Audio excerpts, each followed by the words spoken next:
Ассалаумағалейкум, қазақ елі. 16 желтоқсан тәуелсіздік мерекесі құтты болсын. Тәуелсіздігіміз мәңгі болсын, көк туымыз әрқашанда биіктерден көріне берсін. Тәуелсіздік тұғыры құтты болсын. Менің айтайын дегенім,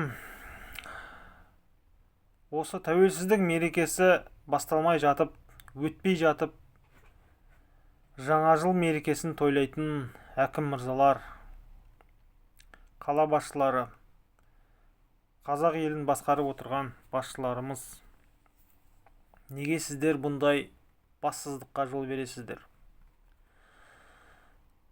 Жаңа жыл мерекесі тәуелсіздік мерекесінен маңызды болғаны ма? 86 жылы қазақ ұлдары, батырлары, қыздары алаңға шығып, қазақ елінің тәуелсіздігін талап еткен, өзінің жандарын аямай тәуекелге тігіп,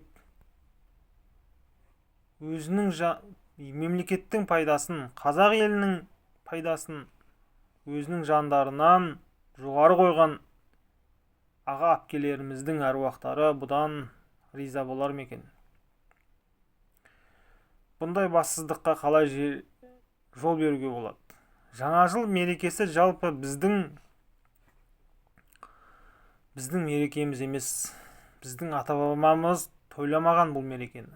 Жаңа жыл қазаққа жат мереке. Мұны мүлдем тойламау керек. Ал біз жаңа жыл мерекесін тәуелсіздік мерекесінен жоғары қойып, Астана қаласы, Алматы қаласы, Шымкент қаласы, жалпы осы мемлекет, осы қалалардың жаңа жылдыққа дайындыққа бөлінген қаржылары 700 миллионнан асып кетіпті. Құрметті Қасым-Жомарт Тоқаев, құрметті депутат мырзалар, қазағымыздың негізін қалаған тәуелсіздік мерекесі бұл барлық мейрамнан жоғары болу керек. Біздің өзіміздің керемет осы тәуелсіздік мерекесіне неге дайындалмасқа? Неге тәуелсіздік мерекесіне 100 миллиондап, 200 миллиондап неге қаржы бөлмейсіздер? Неге қазақтың жастарының рухтарын оятатын іс-шаралар дайындалып, ұйымдастырып, неге біріншіден тәуелсіздік мерекесін тойлауға сіздер осылай дайындалмайсыздар?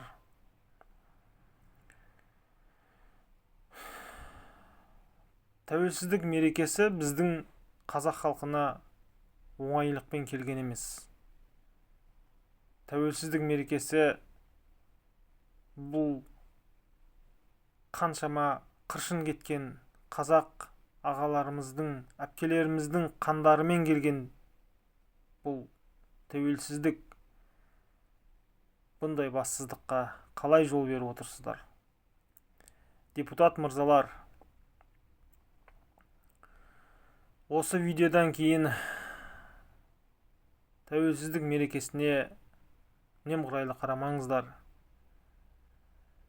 Біз халық әрқашанда осы тәуелсіздік, қазақтың ұлттық мейрамдары, тәуелсіздік мейрамы, тәуелсіздік күнін біз әр жерде талап етіп жүрейік.